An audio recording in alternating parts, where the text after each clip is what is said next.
A content warning for our listeners. General discussions of sexual violence, including impacts of trauma and healing modalities, will be discussed. If you need support or resources, please visit survivors.org. Well, hello and welcome to another episode of the Survivors.org podcast. I'm your host, Angela Rose. I'm the founder of PAVE, Promoting Awareness, Victim Empowerment, and our aim here is to help survivors thrive after trauma. This episode is sponsored by Color Street, and Color Street is a creative beauty brand with limitless possibilities.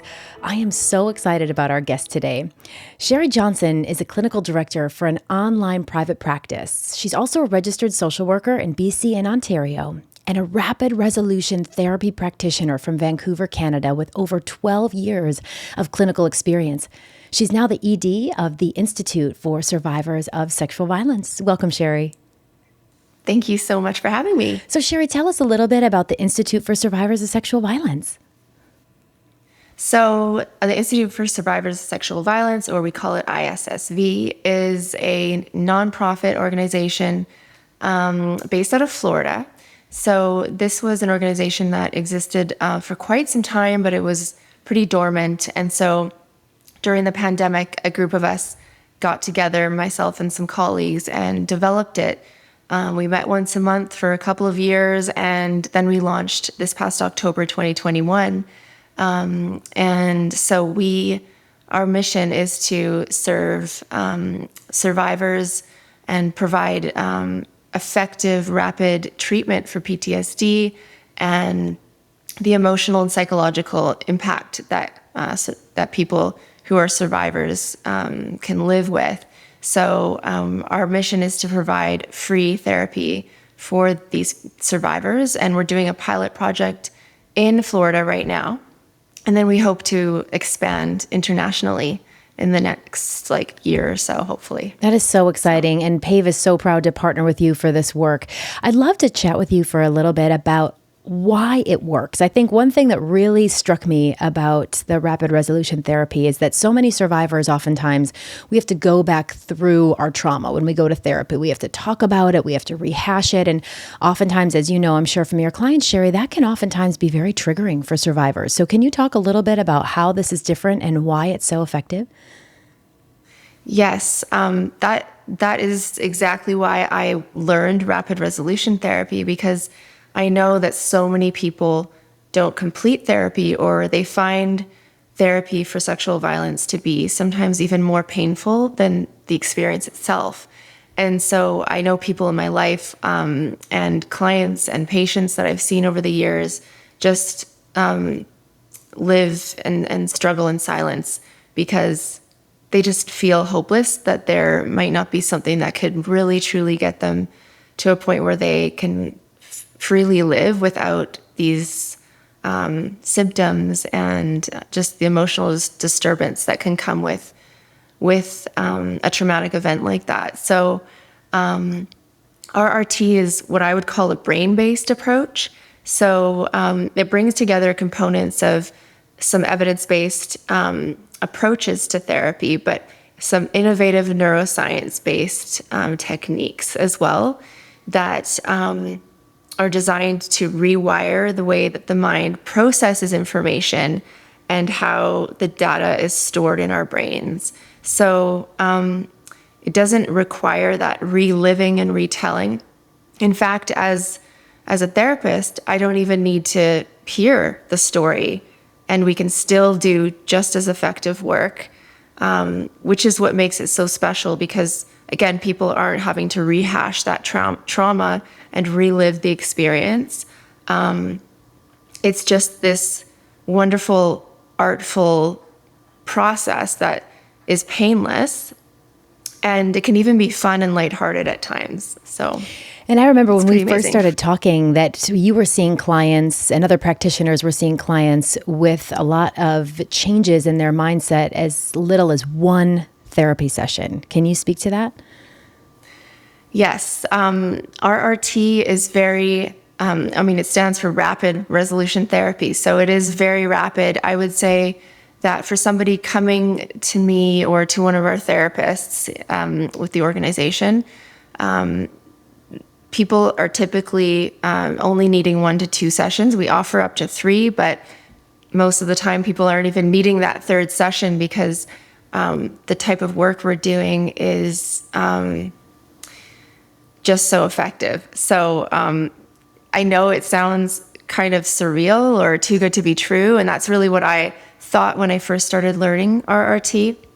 But then I just experienced it as a therapist, with all of my clients. I'd say I have pretty similar results with all of the people that I see who are survivors. And we're taking data on the clients that are coming through ISSV and being treated. And most people are coming in with severe levels of PTSD on the PTSD scale, and usually severe to moderate depression.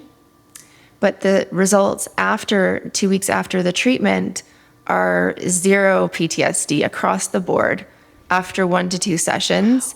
And usually the depression has gone down from either severe to moderate or moderate to none or minimal. So it's amazing what we're seeing. It's really exciting, and that's why I'm really excited to share about this here today. Oh, well, thank you so much for your work. That is incredible. And one thing that really struck me about your work and with this rapid resolution therapy is the notion of shame. I think universally, so many of us survivors, we experience so much shame after sexual trauma.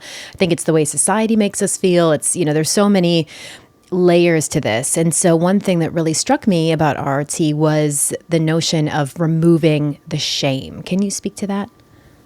Yes, that is one of my favorite things to treat because you're right. Shame is such a powerful emotion, and it can affect all areas of your life after a trauma like that, your relationships, just how you interact with the world and the things that you want to accomplish. So there's a very specific process that we do to assist somebody in clearing up the shame. And I would say, and it is my favorite because just watching that transformation right before my eyes is just unbelievable. And I almost want to cry at the time because it's just so beautiful watching somebody's shame go from 10 out of 10 to I can't feel it. And we always do baseline checks as well. So I check, how they're feeling. I make sure that I get a real good sense of sort of the level of shame or the level of whatever it is they're experiencing. And then I do a baseline check afterwards. And every time they can't feel the shame. They can't even find it. Wow. And that's, I think, one of the most powerful parts of what we do with RRT is that, we can get rid of that shame. I've had people have some deep-rooted shame from stuff that went on when they were a child. Maybe they were molested or something went on, whatever it may be. And they carry that shame throughout their whole life. And so when they experience freedom from that shame, it's like this unbelievable freedom, and it's really hard to explain, but it's amazing to watch. So I feel really honored to be able to do this work, and I feel so lucky that I found this work because it is an emerging modality. Lots of people are training in it, but it's one of those modalities that we're working on getting more and more research out there on so that more and more practitioners can adopt this modality into their practices. And is there any unintended negative consequences after this type of therapy? I know I personally did EMDR, and it was a wonderful experience for me to remove a lot of these PTSD symptoms, but it was very taxing physically, spiritually, emotionally. So do you kind of see that with your clients? Do you tell them to maybe schedule some self-care afterwards, or what do you see after? Well, that is a really good question. And a lot of my clients, before they come and see me, they ask, what's the difference between RRT and EMDR? EMDR is very well known now, and a lot of people are using it for PTSD. But it does require quite a lengthy commitment a lot of the times for a trauma or something like this. So you know, it's not taxing in that way where you're having to go back over and over and kind of retell the story or go over it in your mind, like with EMDR, although that can be really effective, as you're saying. RRT, you're just kind of going in for one session and then you're done. So it's not like you have to commit to this long, drawn-out thing where you're experiencing that, okay, I got to go back, I got to prepare myself. It's just kind of one or two sessions and it's done. In terms of the way people feel afterwards, I always do a follow-up and a check-in with people. But sometimes I find, like, specifically with the more severe PTSD cases, a lot of times people, they want a follow-up session, but just to ask me how I did that. So, and we're doing a lot of laughing. And that's also the thing about, that's different about RRT, is that there is that sort of lighthearted kind of fun vibe that sometimes we can have, because we're keeping them above board the whole time. Like, so my goal in a session is to see somebody stay totally present with me the entire time. If I see them starting to tell a story and like kind of get into this memory, I bring them right back up with me, because it's when they're experiencing negative emotions about something, it's their mind thinking that it's happening or reacting as if it's happening. So if I can keep them on, like, above board the whole time and totally present with me while we're working on this thing, then their mind gets the message that it's not happening anymore and doesn't need to have these same reactions anymore. So that's incredible. So I know with PTSD, if you can talk a little bit about how our bodies feel like there's something that's a threat when it's not. And that can be very exhausting with that fight or flight. So can you just educate some of the listeners that might not really understand PTSD and how that manifests itself for trauma survivors? Yeah. So when something happens to somebody that's a traumatic, like if somebody was raped, for example, normally, if we have, normal things happen in a day, the data goes in and it processes into storage on the shelf. But then, let's say data like a rape or something really traumatic that's not normal, typical data, it goes in, but it's misshapen. And so it kind of gets stuck and clogged in the drain, if you will. And so it doesn't process through on the shelf like normal. And so let's say, like with the mind draws connections between patterns of association and structural similarity. So if we look at, let's say there's this guy who is a veteran. He went through some really hard times in the war. He comes home, he's with his family, and they're about to listen to the fireworks at the window. And they're all excited, and then the first one goes off, and everyone's like, wow. And they look around, and where did he go? He's under the kitchen table. And you're thinking, well, is he afraid of the fireworks? No, he's not afraid of the fireworks, but there was some structural similarity to the sound of the fireworks to what he had experienced during the war. So his mind not having this unprocessed data clump that didn't get processed through, it read similar as same, and then caused his mind to react as if it was happening still. So the goal of RRT or any kind of trauma therapy for PTSD is to get that data processed. So the mind has been processing the data as if it's still happening, causing things like replaying the nightmares or flashbacks in order that you would do something about it or stop it from happening, because the mind still thinks it's happening because it wasn't processed through, if that makes sense. Absolutely. So. And I've never heard it called, talked about like a clog. And I think that's a really powerful way to talk about it, because I experienced that myself and so many survivors. And I don't know the data, but I know a vast number of survivors of sexual trauma have some symptoms of PTSD, or, it's so exhausting too, because you feel like, for me, it was shadows. I would see a shadow and I would constantly feel like there was somebody behind me when there wasn't, but my body felt like there was. And so I know for so many survivors of trauma, and I think it specifically sexual violence. I don't know if you work with domestic violence survivors as well, but from my work with DV and SV and human trafficking, like with all these types of trauma, oftentimes we do see a lot of PTSD. Do you think that's true for all types of interpersonal violence, or does it maybe more with a certain type of violence?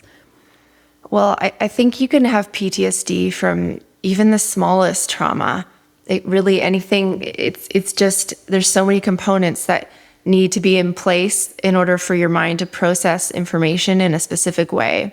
Like somebody could go through, back to the veteran example, somebody can go through a horrific trauma in the war, and then come back and be okay, and then go through some other trauma, maybe a minor car accident, and then have horrible PTSD for driving.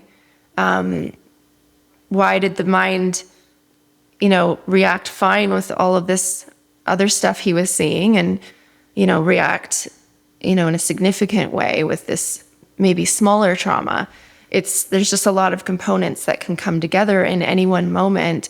Like if somebody has something happen to them when they are, I think there, lots of people can experience date rape where they're maybe not fully conscious. And so they're in that kind of unconscious or semi-conscious state. And that's a really vulnerable mental state to be in. And so information going in about what's happening to you, you're kind of aware of it, but you're not really able to process it. It's going into a very,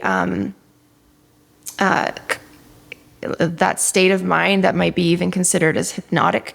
So right before you're falling asleep, or that semi-dream state, that is a very vulnerable state. So you can be very influenced, you can be very vulnerable to having things sort of process in a deeper way. So if that makes sense. Yeah, no, that does sure make sense. And I really appreciate you saying that it doesn't have to be some huge trauma that could bring PTSD symptoms about. It could be something, that people might say is, is a small event. Why do I feel this way? But there's so many nuances to the way the mind works that I love that you said it doesn't have to be some huge event. It could be something smaller, because I think so many survivors, we blame ourselves. Well, why do we feel this way? Or why can't we get better? And so, I think it's important for every survivor to understand it is not their fault. And what happens in the mind of a traumatized person, it really does impact the way in which we are triggered by things, or it could be a sound or a smell or whatever it is, to bring us back to that moment of feeling powerless. So thank you for sharing that.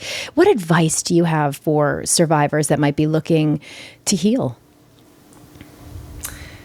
Well, I think what comes to mind is just how I know a lot of people that have come to me have already tried so many different ways to heal, whether it be, different therapy modalities, or their own, healing techniques, or, maybe yoga and meditation, and talking to people, or changing their life in some way. So I think there's a lot of different things, and people who come to me are often feeling kind of hopeless or tired.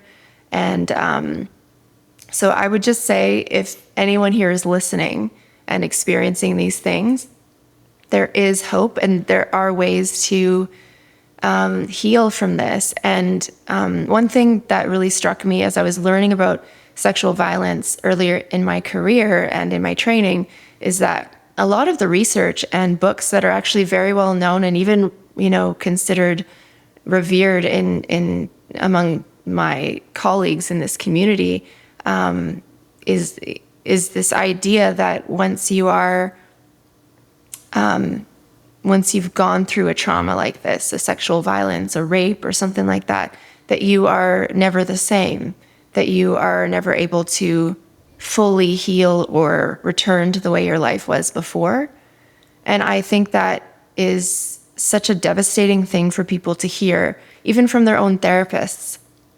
And so I could not disagree anymore, because I've seen how people are able to heal and live an even better life than before. So I just want people to know there is hope, and not every modality is like 100% best for every single person. But if you're interested and curious, check out RRT. And how can they find out more information? What website? So we have a website for our nonprofit. It's called clearandfree.org. And so you can fill out the contact form and then receive free RRT from one of our licensed therapists. And then there's also, if you want to learn more about RRT in general, there's the rapidresolutiontherapy.com as well. And then my website for my online practice, we specialize in RRT as well. It's therapyvancouver.ca. So wonderful. Well, Sheri, you are such a beacon of light and hope, and thank you so much for being with us today. We are so grateful. And for all of our listeners, remember to love yourself, support each other, and together we can change the world. Join us next time for another episode of Survivors.org podcast. Thank you. Thank you. For all survivors and their loved ones tuning in, please remember that you are not alone and it's not your fault. If you need support or resources, please visit us at survivors.org.